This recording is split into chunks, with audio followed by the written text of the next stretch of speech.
Begin with this Fox News alert. A massive manhunt underway for several suspected terrorists in the Brussels attacks, including a man seen with 2 homicide bombers at the airport.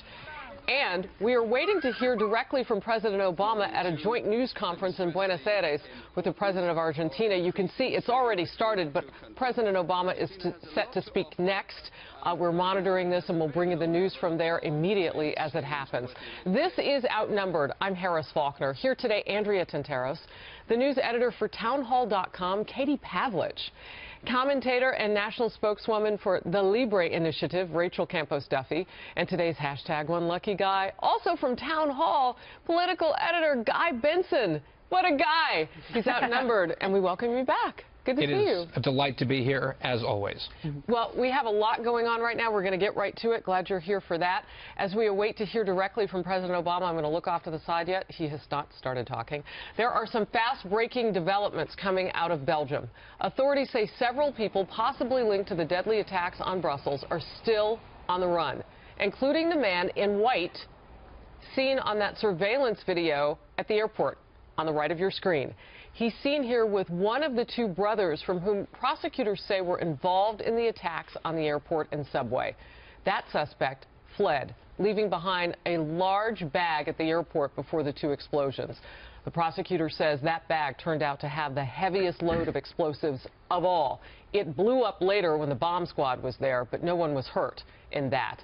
Meanwhile, as Belgium and the world are mourning the 31 people who were lost so far, the former number 2 of the CIA under President Obama, Michael Morrell, is warning that the terrorists are winning.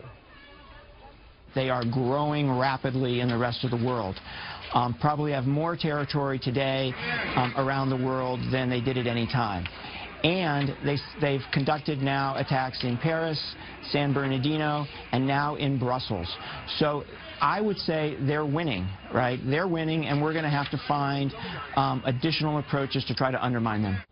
All right, I want to start with what's happening in Belgium, Andrea, but I also want to tell our viewers that the president of Argentina, Mauricio Macri, is still talking, and when it's President Obama, and we'll go right to it. But first of all, the situation in Brussels. So much of what we talked about yesterday has opened and flowered into exactly what we see. More explosives, more devices left behind.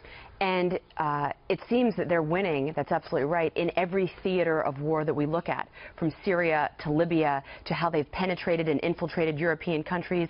And we know from James Comey that they're here already, and they are recruiting faster than we can kill them. So ISIS has metastasized, yet we see an administration that still doesn't want to tackle this issue. They would rather not. It's not politically expedient for them to do it, and it's not beneficial to the president's legacy. I will say this, Europe is a warning sign for the United States of America. Everything that we are doing here, funding our big welfare states, gutting our defense budgets, moving away, implementing politically correct just ideology everywhere we go. Everything that we're doing, Harris, is counter to what we should be doing. It's everything that Europe has done, the mistakes that it's made. We're going to have this problem here. It will be here within years, especially if they continue to push for refugees. Let me add to that, Guy, the news that we got this morning from the European Union pushing to spend more money on extra security all across Europe, as we in large cities, and in particular New York City, are seeing a drawdown of the funding for that. And